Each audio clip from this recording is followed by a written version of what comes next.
Hola, buenos días. Los saludo esperando que se encuentren todos con bien. Con este vamos a iniciar una serie de videos sobre el tema de fuerzas sobre superficies planas sumergidas, un tema de hidrostática. Pues es un tema bastante extenso, entonces la forma en que vamos a buscar irlo abordando va a ser la siguiente. Primero pues vamos a dar una explicación general sobre el tema, cuál es el contexto. Luego vamos a presentar preliminarmente algunos conceptos teóricos que son muy necesarios para la comprensión del tema. No vamos a entrar a detalle por el momento. Posteriormente pues vamos a explicar las dos fórmulas que se utilizan en este tipo de problemas y luego vamos a desarrollar dos problemas sencillos de aplicación. Posteriormente vamos a regresar en otros videos a esta parte de aquí, a la fórmula y a los fundamentos teóricos para hacer la deducción. Sin embargo, pues aquí se requiere algunos conceptos de cálculo diferencial e integral. Bien, entonces bueno, pues el tema, como les decía, es fuerzas sobre superficies planas sumergidas o fuerzas ejercidas por fluidos estáticos sobre superficies planas sumergidas. Pues este tipo de problemas es muy común en la hidrostática. Un ejemplo clásico son los muros de contención que pudieran usarse en, vamos a decir, una presa. Pensemos en presas pequeñas, no en las grandes construcciones, ¿verdad? Entonces, el fluido que está siendo retenido por esta pared, que es una superficie plana y que está, en este caso, parcialmente sumergida en el agua, al igual que esta. Entonces, ese fluido ejerce una fuerza sobre esta superficie. Entonces, es de particular interés dos aspectos. Uno, la fuerza resultante que ejerce todo el fluido sobre esta superficie y el lugar en el que actúa, el punto de aplicación. De tal manera que si lo viéramos de forma lateral, pues tendríamos aquí esta superficie plana, que en este caso es vertical, aquí está el suelo, y este es el nivel del fluido. Entonces, el área que estamos analizando es nada más el área que está sumergida, que sería esta parte de aquí. Entonces, este fluido pues, va a ejercer una fuerza que le vamos a llamar fuerza resultante, y esa fuerza está aplicada en un punto. Generalmente vamos a referenciar ese punto en relación a la superficie. De igual manera, en esta otra superficie, que es una superficie inclinada, tenemos una situación muy similar. Tenemos aquí la superficie, aquí el fluido. Nada más que en este caso la fuerza resultante va indicada de esta manera. ¿Cuál es la razón de que en esta superficie la fuerza está indicada aquí? Pues de que, de acuerdo al principio o una de las leyes de Pascal sobre los fluidos, en un fluido que está limitado por superficies sólidas, la presión actúa de manera perpendicular a la pared siempre, así como en estos casos. El ducto de un horno, una tubería, un contenedor de agua, una alberca, una presa, un cilindro de fluido, siempre la presión actúa en forma perpendicular a la superficie. Entonces es un concepto sencillo, pero muy importante. Igual aquí en estas curvas, en todos estos puntos. Entonces siempre vamos a indicar que nuestra fuerza resultante es perpendicular a la superficie que está siendo analizada. Y también, aunque pudiera parecer muy obvio, aquí borré sin querer, vamos a ver. Digo, aunque pudiera parecer muy obvio, ¿verdad? Pero la superficie que estamos analizando es únicamente la que está bajo el agua. O sea, en este caso aquí tenemos una parte que no está sumergida y pues claro que esta parte no entra en el análisis. Esto es porque más adelante vamos a hablar del área de esta superficie. Entonces, pues el área es nada más en estos casos, pues sería esta altura multiplicada por la profundidad. Aquí pues sería una superficie rectangular. Entonces, toda el área de interés es esta, la que está sumergida. Ese es también otro punto importante. Ok. Entonces, también ahorita habíamos comentado que en esta superficie, pues aparte de la fuerza resultante, nos interesa el punto de aplicación. Entonces, lo que vamos a hacer generalmente es que nos vamos a referir a ese punto medido o esa distancia medida en la superficie del plano. Aquí me pasé un poquitín. Vamos a volverlo a marcar. Entonces, la distancia que me interesa es esta. Esta le vamos a llamar LP, que LP significa o representa el centro de presión. Okay. Entonces el LP es el centro de presión medido en el plano de la superficie. Como aquí tenemos una pared vertical, esta distancia, esta L, pues es también vertical. En algunas ocasiones se habla en la fórmula, en lugar de LP, se habla de HP o en algunas ocasiones YP. Entonces estas son distancias verticales. Distancias verticales. Y cuando la pared es vertical, como en este caso, YP es lo mismo que HP y es lo mismo que LP, o sea, porque aquí es vertical. Sin embargo, cuando la superficie es inclinada, entonces aquí está esta distancia vertical, esta sería YP o HP. YP es igual a HP, es lo mismo, es vertical. Sin embargo, ya aquí se forma un triángulo rectángulo donde la L es la hipotenusa. Entonces, en este caso que estamos aquí analizando, LP no es lo mismo que la distancia vertical. Entonces, esto es también para, vamos a decir, tener consistencia en la forma en que designamos estas distancias. Bien, con esas pequeñas aclaraciones, vamos a hablar también así en forma preliminar sobre algunos conceptos que necesitamos. El primero, pues ya lo mencionamos, es la ley de Pascal sobre los fluidos. La segunda ley, en donde comentamos que la fuerza resultante que va a actuar, no solo la fuerza resultante, sino la fuerza de cada segmento de fluido, va a ser siempre perpendicular a la superficie. Esto ya lo habíamos comentado. Pero también vamos a necesitar entender tres propiedades geométricas de la superficie que estemos analizando. La superficie que estamos analizando, pues es una superficie plana. Eso sí va a ser una constante. Entonces, para esa superficie plana vamos a requerir conocer y entender tres propiedades geométricas. Uno, el área que está sumergida en el fluido, el centroide de esa misma área y otra propiedad que se llama momento de inercia. En particular, el momento de inercia con respecto al eje centroidal. Entonces, esta parte pues, es donde ya entra o es necesario el uso del cálculo para poder explicar mejor este concepto. Por ahorita lo vamos a describir de una manera general para que entendamos de qué estamos hablando. Entonces, estas tres propiedades las necesitamos tanto conocer como entender.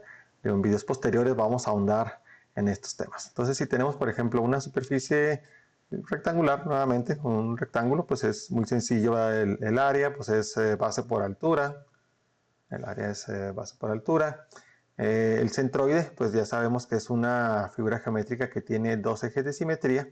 Entonces, su centroide va a estar aquí en la intersección de esos dos ejes. El momento de inercia, ese no es tan común, posiblemente si lo hayan escuchado, pero este se va a denotar así. El momento de inercia, y siempre que hablamos de un momento de inercia, tenemos que hacer referencia con respecto a qué eje. Entonces, en nuestro caso va a ser con respecto al eje centroidal. Para el caso del rectángulo, hay una fórmula que dice que el momento de inercia es 1/12 de la base por la altura al cubo. Ok, muy importante. Este valor es cuando es con respecto al eje centroidal. Durante la deducción nos pueden aparecer otros ejes, por ejemplo, de este mismo rectángulo. Podríamos hablar de las mismas propiedades del área, del centroide, pero podríamos hablar, por ejemplo, del momento de inercia con respecto a la base, que en este caso la voy a poner aquí en el eje X. Entonces, el momento de inercia de un rectángulo con respecto a la base, en este caso el eje X, es 1/3 de la base por la altura al cubo. Entonces, siempre es fundamental el indicar con respecto a qué eje. En este caso vamos a usar mucho el eje centroidal, pero decíamos ante la deducción nos van a aparecer ejes distintos al centroidal. En este caso es un eje que pasa por la base. Y podría haber otros ejes, o sea, esta misma figura la podríamos poner aquí en un eje coordenado XY. Y normalmente tenemos nuestro rectángulo y pudiera ser, digamos, no va a ser el caso de este tema, pero pudiéramos tener un eje que es un eje que tiene o sea, no es ninguno de los ejes tradicionales, no es ni el centroidal, no es ni la base, ni la parte superior, ni nada, pero es el momento de inercia con respecto a este eje que está más retirado. Entonces también esta condición nos va a aparecer durante la deducción, y para aquí vamos a usar un teorema que se llama el teorema de los ejes paralelos. Okay. Nuevamente, esta parte no es que sea precisamente compleja, pero pues sí requiere su tiempo especial para comprender. Lo que sí podemos ahorita decir, o podemos visualizar, que es el momento de inercia. Bueno, de entrada es una propiedad geométrica. Es una propiedad geométrica, así como podemos decir que una figura tiene área o que una figura en 3 dimensiones tiene volumen, ¿verdad? Son propiedades geométricas de las cuales ya estamos muy familiarizados y ni siquiera nos las cuestionamos. Pero entonces el momento de inercia también es una propiedad geométrica. En este caso el momento de inercia se deriva de un teorema que también igual vamos a abordar, y vamos a decir el momento de inercia es la integral de y cuadrada diferencial de área. Es una integral de área, que en algunos casos es relativamente sencilla a resolver. Igualmente lo estaremos abordando posteriormente. Y esta propiedad tiene que ver mucho con la distribución de masa con respecto al eje de interés. En un ejemplo clásico, podría ser desde las vigas que usamos en un techo. Si tenemos una viga rectangular, esta viga siempre se va a colocar de esta manera y la carga se va a aplicar así. Esta viga, por ejemplo, si piensan en las vigas que se usan en una casa habitación o incluso en un puente, vamos a decir, en una construcción en la ciudad, aunque la pudiéramos poner aquí, o sea, mejor dicho, de esta forma, y cargarla de esta manera, no se hace. ¿Por qué? Porque de esta manera tiene menor capacidad para soportar cargas. O sea, esta viga va a soportar más carga, o dicho de otra manera, va a experimentar un menor esfuerzo colocada de esta manera. Si la ponemos aquí, de esta manera, esta viga va a fallar más rápidamente. Y aunque no es estrictamente relacionado con el tema, pero es posible que algunos de ustedes ya hayan estudiado en mecánica de materiales cuál es el esfuerzo que experimenta una viga cargada así en forma perpendicular.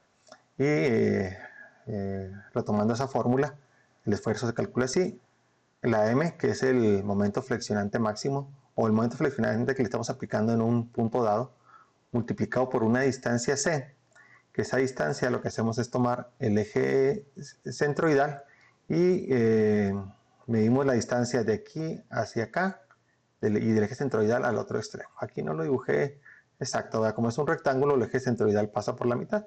Entonces en este caso aquí hay la mitad de la altura para un lado y la mitad de la altura para otro lado. Hay simetría.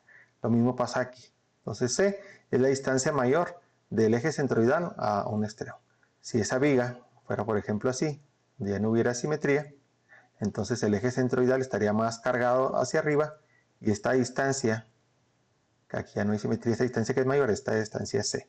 En este caso, C es tanto esto como esto, es diferente. Pero esto se divide justamente entre el momento de inercia de la viga.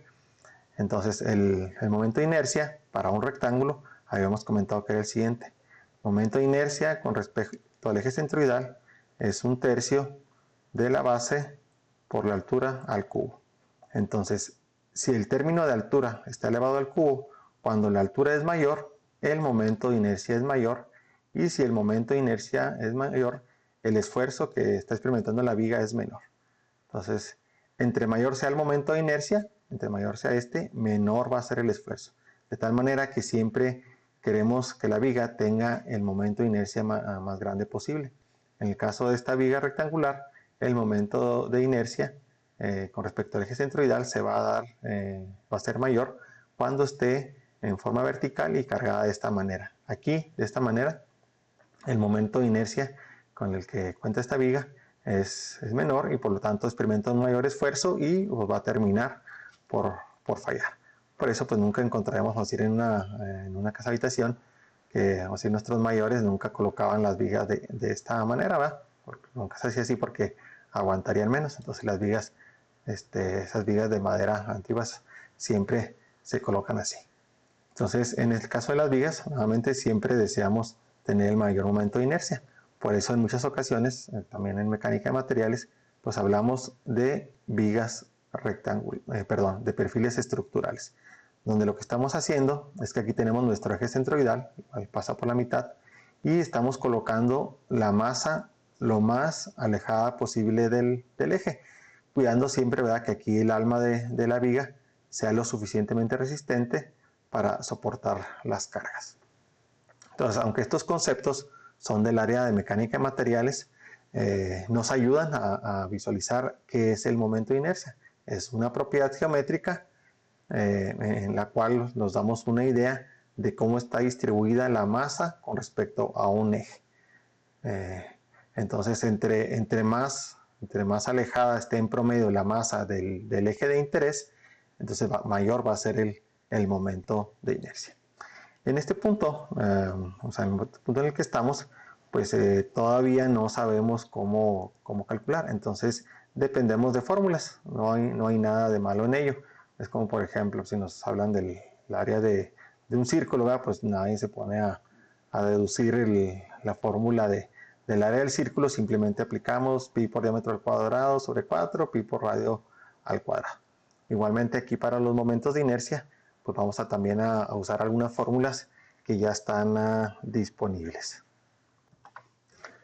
Okay, entonces, lo que típicamente hacemos es que recurrimos a algún texto de mecánica de materiales o también puede ser mecánica de fluidos, ¿verdad?, como es nuestro caso, y pues tomamos simplemente la fórmula de ahí. Recordando nuevamente que cuando hablamos de momento de inercia, siempre es muy importante recalcar que ese momento de inercia es con respecto a un eje. O sea, puede haber diferentes fórmulas en el texto que estemos consultando. En nuestro caso, siempre es con respecto al eje centroidal. Entonces, mire, como ejemplos, aquí tenemos este texto de Billy Johnston, es la sexta edición.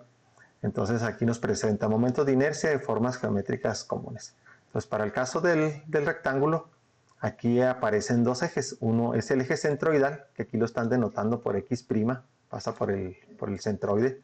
Y hay otro eje que pasa por la base. Entonces, para nuestro caso, siempre tengamos cuidado de buscar el momento de inercia con respecto al eje centroidal. Entonces, si aquí nos dicen X', buscamos el momento de inercia con respecto a X'. Creo que sí se alcanza a ver bien, pero vamos a ampliarlo, sea más cómodo. ¿Okay?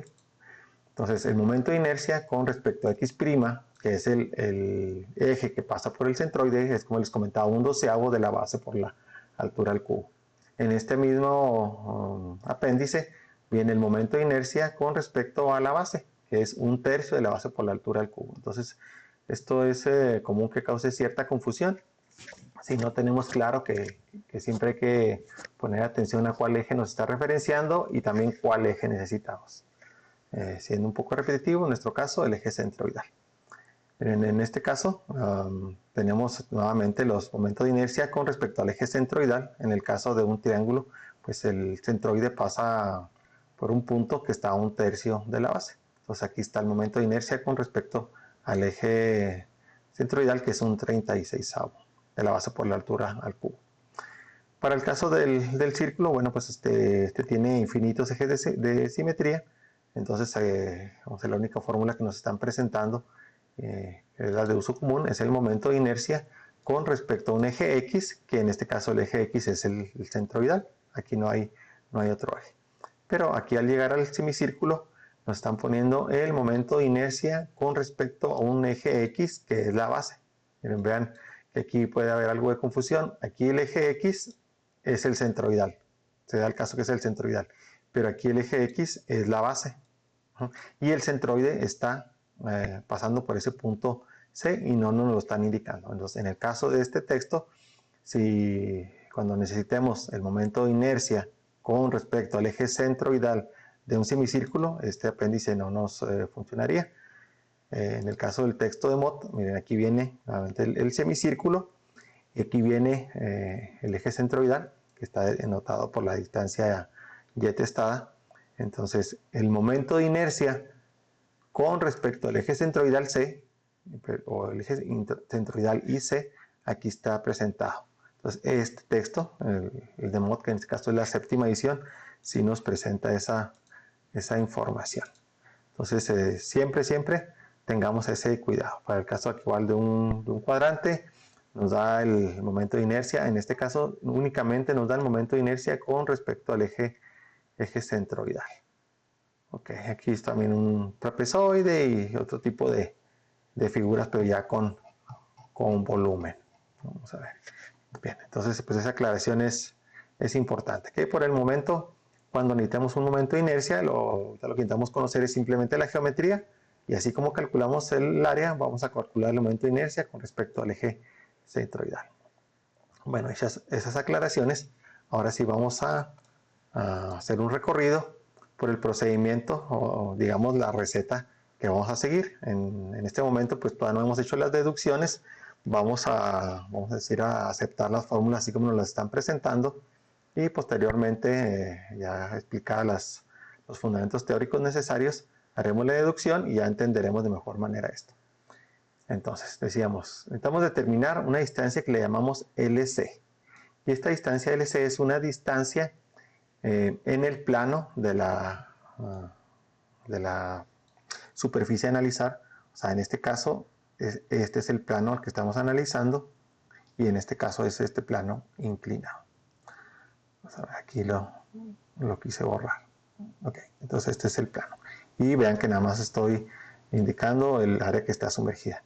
Entonces, aunque esta es una vista lateral, pero esta es una pared plana que se prolonga hacia el interior. Esa es la profundidad. Entonces, esa geometría, que en estos dos casos son rectángulos, uno está vertical y uno inclinado, tiene un centroide. Entonces, este es el centroide. Vamos a ponerlo de otro color para que sea más fácil de visualizar. Entonces, como es un rectángulo, pues el centroide está a la mitad y aquí el centroide está a la mitad. Entonces, en este caso, esta distancia de aquí es LC. Decíamos, como la pared es vertical, L y H coinciden. En este caso, LC, aquí H es vertical y nosotros lo que necesitamos es esta distancia de aquí. Entonces, LC va a ser esta distancia inclinada en el plano de la superficie que estamos analizando.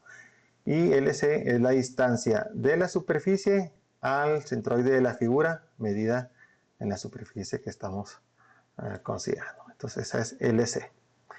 Y luego segundo necesitamos el área total de la superficie que está sumergida. Eso está fácil. Aquí nada más no confundamos, en ocasiones nos pueden dar, por ejemplo, toda el área de esta pared y nos pueden dar esta distancia que sobresale. Entonces esto se lo tendríamos que restar si fuera el caso. No es la situación que se presenta aquí, pero siempre tengamos presente que el A es nada más la superficie sumergida. Y luego vamos a calcular la fuerza resultante de esta manera, multiplicando el peso específico del fluido por esta distancia LC, por esta distancia A, por el seno del ángulo.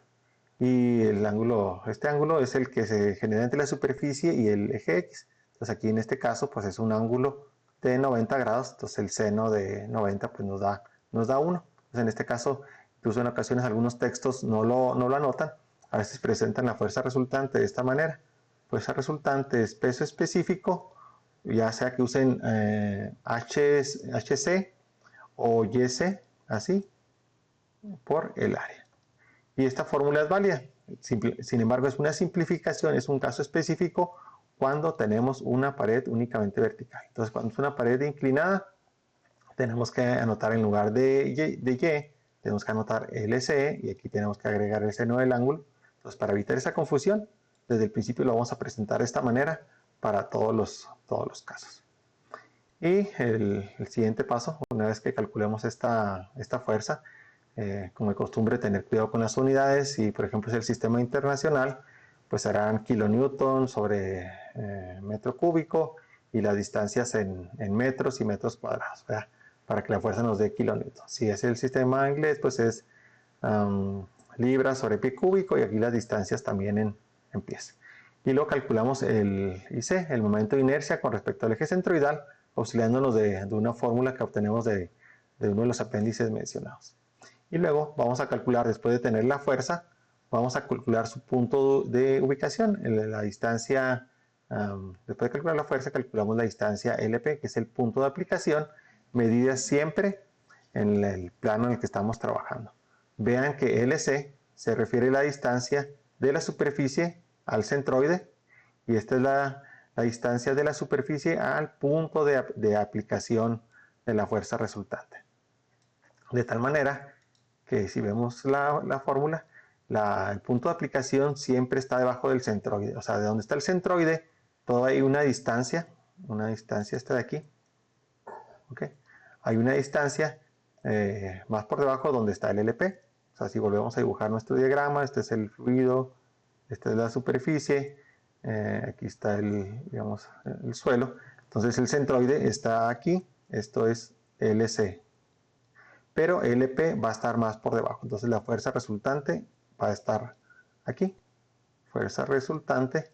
Y todo esto va a ser LP.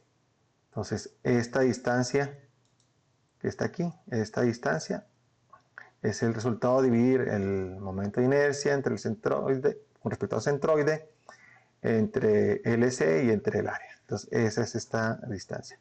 En ocasiones, como en este primer ejemplo, esta distancia pues va a ser, vamos a decir, considerable. Aquí en este problema nos va a salir, me parece que 2 pies, esta distancia de 2 pies. Sin embargo, en muchos de los casos esta distancia puede ser bastante menor. Entonces, cuando aquí nuestra distancia esta de aquí, este valor que esté aquí, cuando sea un valor pequeño, pues sí tengamos siempre el cuidado de usar los decimales suficientes para no perder precisión.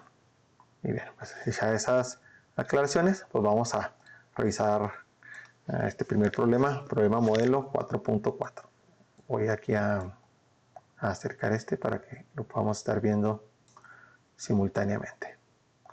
Entonces dice en la figura 4.6 el fluido es gasolina. Este fluido aquí es gasolina, es un ejemplo un poco extraño, ¿verdad?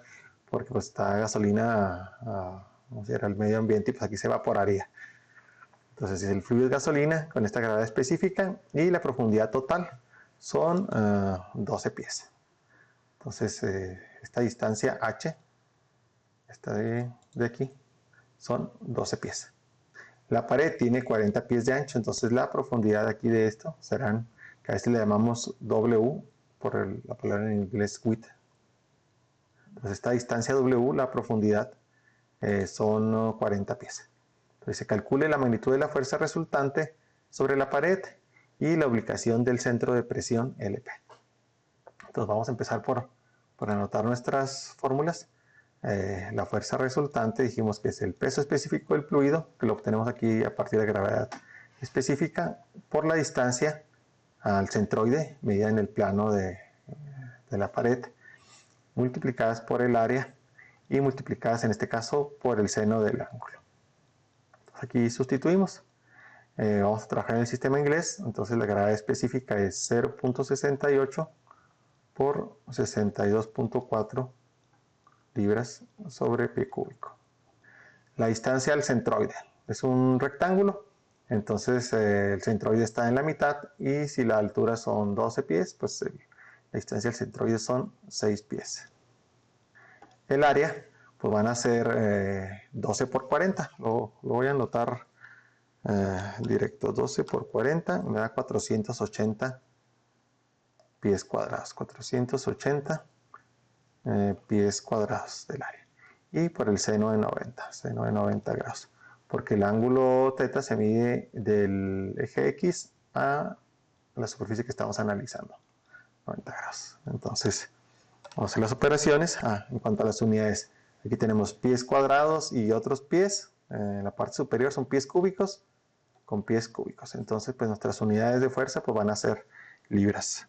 0.68 por 62.4 por 6 por 480, pues por el seno de 90 que ya habíamos dicho que es 1, no es obviamente necesario hacer esta operación. Entonces aquí nos va a dar 122.204 libras. Esta es la fuerza resultante.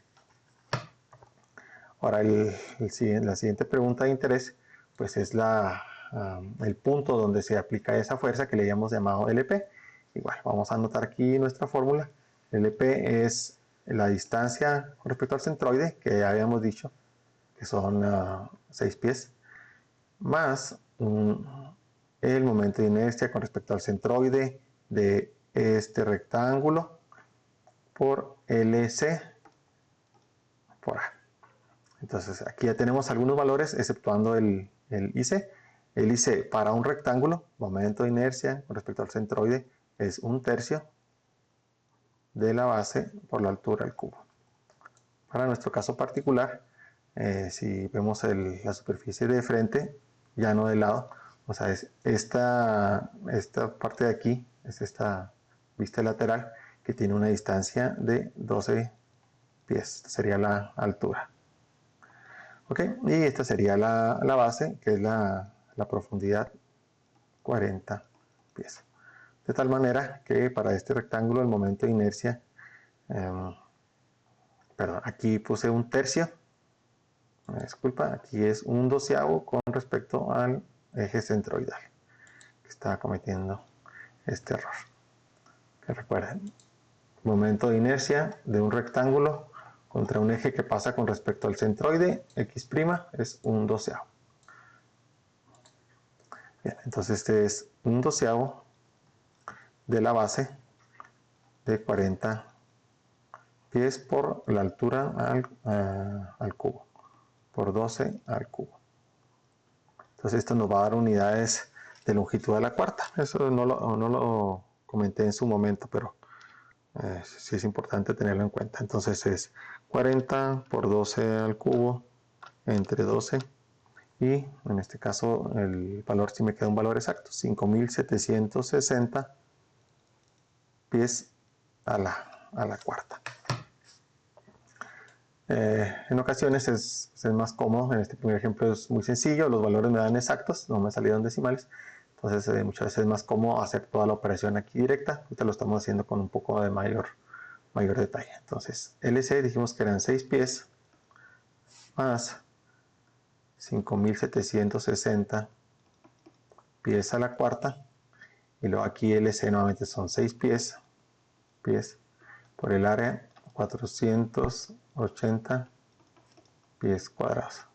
Entonces, si ven las unidades, tenemos pies y pies cuadrados, son pies cúbicos, así que se cancelan 3 de estos y nos quedan pies con pies. O sea, esto debe ser así para que tengamos congruencia dimensional en nuestra ecuación.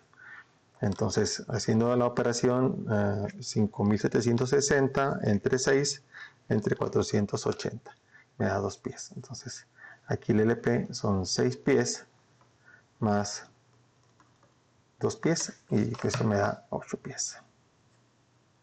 Igual, todo me salió exacto. Y es así porque, bueno, es un ejemplo, digamos, didáctico que busca más explicar los conceptos, ¿verdad?, que meterse en detalles de operaciones. Entonces, si yo quisiera resumir, el fluido ejerce una fuerza que equivale a 122.204 libras y está actuando a una distancia de 8 pies bajo la superficie.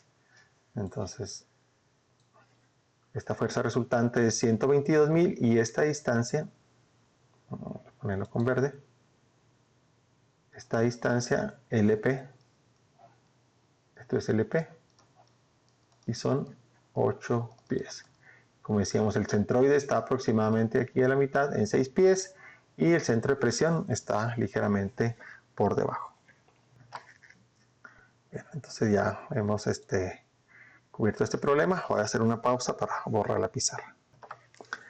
Bien, entonces en este problema modelo 4.5, aunque operacionalmente es exactamente lo mismo, pues sí hay que tener claro los conceptos que nos está pidiendo en la fórmula.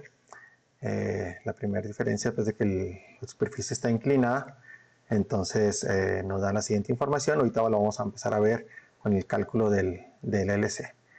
Dice el problema, en la figura 4.7 se muestra una presa de 30.5 metros de ancho. O sea, la profundidad de la profundidad W, lo que está así perpendicular a la superficie, o sea, para adentro, nomás que aquí no lo estoy dibujando con el ángulo correcto, con la perspectiva correcta, pero la profundidad son 30.5 metros de ancho. Contiene agua dulce, ¿okay? Con un tirante de profundidad, o sea, esta distancia, lo que le llaman tirante o profundidad, de 8 metros. La cortina de la presa está inclinada con un ángulo θ de 60 grados, o sea, la distancia entre el eje X y el plano de interés aquí son 60 grados. Calcule la magnitud de la fuerza resultante sobre la presa, así como la localización del centro de presión. Entonces, pues nuestra secuencia es la misma. Tenemos nuestra fórmula, el peso específico, la distancia LC, que en este caso no son 8 metros, aquí son 8 metros vertical, pero nosotros necesitamos la distancia en el plano en que estamos trabajando. Por LC, por el área y por el seno del ángulo, que ahora pues sí tiene total relevancia, que son el seno de 60. Déjame anotar la fórmula, no sustituir datos, pero el seno de θ. Entonces lo primero que necesito es la distancia LC. Aquí voy a hacer una pequeña pausa para hacer el recordatorio de los triángulos semejantes. O sea, aquí en este caso yo tengo aquí una distancia de 8 metros. Aquí tengo el plano en el que estoy trabajando, que aquí esta sería la distancia L. Esta dirá la distancia, llamémosle Y. Y aquí tengo mis 60 grados. Aquí tengo 60 grados. Entonces, si aquí tengo 60 grados, aquí tengo 30 y nuevamente aquí tengo 60 grados. Vamos a borrar este. Ahora, en lugar de Y, pues vamos poniéndole el valor, que serían 8 metros. 8 metros, ¿verdad?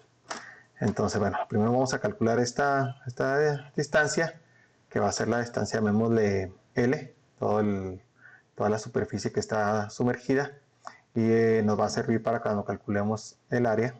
Entonces, este es L, y aquí son 30.5 metros. Entonces, pues aquí fácil, ¿verdad? Seno de 60 grados, cateto opuesto, entre hipotenusa. Entonces la distancia L es 8 entre seno de 60. 8 entre seno de 60. Me da 9.238, redondeando. Entonces esta distancia es 9.238, de tal manera que el área de esta superficie, multiplicándola por 30.5, me da 281.7 metros cuadrados. Ya tengo la distancia o el área A. Ahora la distancia LC, pues es, como es nuevamente esta figura es un rectángulo, el centroide pues pasa por la mitad. Entonces la distancia LC va a ser la mitad de esos 9.238. LC es 9.238 metros sobre 2. Vamos a ver. 9.238 entre 2, que me da 4.619 metros. Ahora bien, pudiera haber alguna duda en cuanto a esto que estoy haciendo. Aquí lo que estoy haciendo es hacer un triángulo semejante. Lo que estoy diciendo es que si yo parto de este triángulo a la mitad, quiere decir que este punto está a la misma distancia aquí de acá. Eso fue lo que dije al hacer la mitad. Pudiera no resultar tan obvio, pero si recordamos las propiedades de los triángulos semejantes, pues sí nos resulta más natural. Si tomamos como ejemplo nuestro clásico triángulo, donde tenemos distancias de 3, 4 y 5, y si calculamos, por ejemplo, vamos a ir este ángulo de aquí, pues será la inversa tangente de 3 entre 4. Entonces, si lo hacemos 3 entre 4, inversa tangente, nos da que este ángulo son 36.87, redondeando. Ahora, si yo, como este es un triángulo que puedo hacer una proporción. Si yo aquí corto a la mitad, de tal manera que aquí sí me queda claro, o sea, a la mitad con respecto a esta altura, aquí sí me queda claro que aquí son 2 metros y aquí son otros 2 metros. Entonces, si tomo este triángulo de abajo y lo vuelvo a dibujar, entonces es este triángulo. Y ya dije que, perdón, estos son 2 metros, este ángulo pues sigue siendo el mismo, 36.87. Entonces, si uso mis propiedades trigonométricas para hacer ¿qué sería? El lado, vamos a decir el lado opuesto, seno de 36.87 es igual a cateto opuesto. Bueno, más bien no sería seno, sería tangente para poder usar el cateto opuesto y el adyacente. Entonces vamos aquí a cambiar. Esto es tangente, cateto opuesto entre adyacente, 2 metros. Entonces mi cateto opuesto pues sería la tangente de ese ángulo, tangente de 36.87 multiplicado por 2 y me da, si lo hice con todos los decimales, 1.5 metros. Entonces este es 1.5 metros. Y ahora sí, Pitágoras, 1.5 al cuadrado más 2 al cuadrado, y la raíz de eso te me da 2.5. ¿A qué es lo que quería llegar? Bueno, que aquí se hizo una proporción. Si yo corté este cateto, lo corto a la mitad, aquí me quedan 4 metros, pero igualmente aquí me queda la mitad. Vean que de los 5 metros que tenía, esta distancia, esta hipotenusa me quedó en 2.5. Entonces, sabiendo las propiedades de los triángulos rectángulos y semejantes, puedo hacer esa operación directa de dividir los 9.238, el 9.238 es esta distancia, dividirla entre 2 y justamente ahí está el centroide. Entonces tal vez esto pudiera resultar un tanto, digamos, obvio para algunos, sin embargo, si es una pregunta que surge frecuentemente, entonces para darle mayor claridad a la explicación, pues es que hice esa pequeña digresión. Muy bien, entonces pues ya tengo el área, ya tengo la distancia LC, el seno del ángulo es un dato, y el peso específico es agua dulce, entonces va a ser 9.81. Entonces ahora sí mi fuerza resultante del fluido ejerciendo sobre la superficie va a ser el peso específico, que dijimos es agua dulce, entonces 9.81 kilonewton sobre metro cúbico, por la distancia LC, 4.619 metros, por el área, 281.7 metros cuadrados, por el seno de 60. Muy importante, aquí me están dando como ángulo, aquí me dicen el ángulo teta, o sea, el teta es este ángulo que tenemos en la fórmula, de tal manera que lo puedo aplicar directamente. En algunos problemas me van a dar el ángulo complementario, este ángulo de aquí que sería de 30 grados, hay que tener cuidado si me están dando el ángulo correspondiente. Nuevamente, como este es un problema, vamos a ir inicial, pues nos lo presentan de la manera más clara. Entonces, haciendo las operaciones, 9.81 por 4.619 por 281.7 por el seno de 60. Esto me da 11.054. Normalmente las unidades tengo metros y metros cuadrados. Aquí se hace en metros cúbicos. Se hace con estos metros cúbicos y la fuerza resultante es en kilonewton. Y ahora en cuanto al centro de presión, bueno, pues decíamos operacionalmente es lo mismo. Entonces tenemos la distancia LC, que es 4.619 metros, más el momento de inercia con respecto al centroide.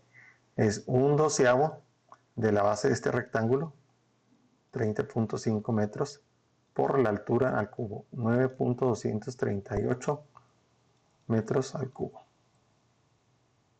Y esto dividido entre LC, que es este mismo valor, 4.619 metros, y el área, que es 281.7 metros cuadrados. Entonces nuevamente aquí voy a tener metros a la cuarta y acá abajo metros cúbicos, entonces me queda metros con metros. Entonces vamos a hacer la operación por separado nada más para hacerlo con calma. Lo podemos hacer en un solo paso si así lo deseamos. Entonces es 30.5 por 9.238 al cubo y luego eso es entre 12. Entonces el momento de inercia me da 2003.79 y eso dividido entre 4.619 y entre 281.7. Aquí me da 1.539.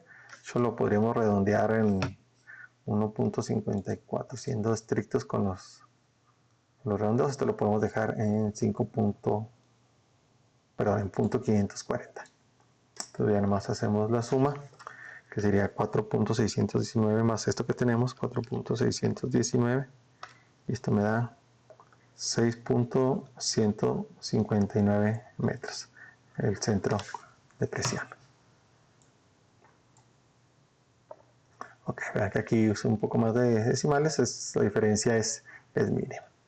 Entonces, si este resultado ya lo plasmamos aquí, borrando todo lo demás para que no nos haga estorbo, entonces a ponerlo con negro, creo que se distingue más.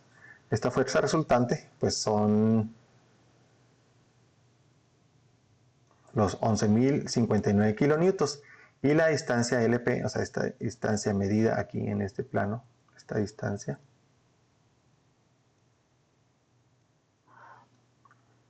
LP es 6.159, creo que nos da a nosotros, vea, yo digo que es una diferencia mínima. En algunas ocasiones los resultados que nos presentan o algunos textos, en lugar de darnos el LP, nos pudieran dar lo que llamamos YP o HP, o sea, la distancia vertical al mismo punto. En este caso, simplemente sería esta que sería una hipotenusa, 6.159, multiplicada por el seno de 60, que en este caso nos lo pueden presentar como 5.334 metros. O sea, aquí estoy teniendo un triángulo rectángulo. Nuevamente voy a borrar para mayor claridad. Entonces tengo un triángulo rectángulo donde esta es la distancia vertical. Esta es la distancia medida en el plano de la superficie, esta es la L y esta es la Y. Entonces, pues simplemente usando mis propiedades trigonométricas, o si lo quieren más fácil, que es la hipotenusa multiplicada por el seno del ángulo, nos va a dar el cateto opuesto. Aquí tengo 60, entonces los 60 también están acá. O sea, borro esto. Aquí tengo 60, de tal manera que este ángulo es 30 y este otra vez es 60. Entonces el seno es 60 multiplicado por la hipotenusa me da este cateto. No es el caso de lo que nos están preguntando aquí. En general vamos a tratar de manejar esta nomenclatura de LP medida en el plano de la superficie. Sin embargo, pues si nos pudiera aparecer en algún texto presentado de manera vertical. Y pues bien, con esto concluimos este video. Como de costumbre, muchas gracias por su atención. En videos posteriores estaremos fundamentando más toda esta parte de las fórmulas de fuerza resultante y del centro de presión LP. Pues gracias por su atención. Hasta luego.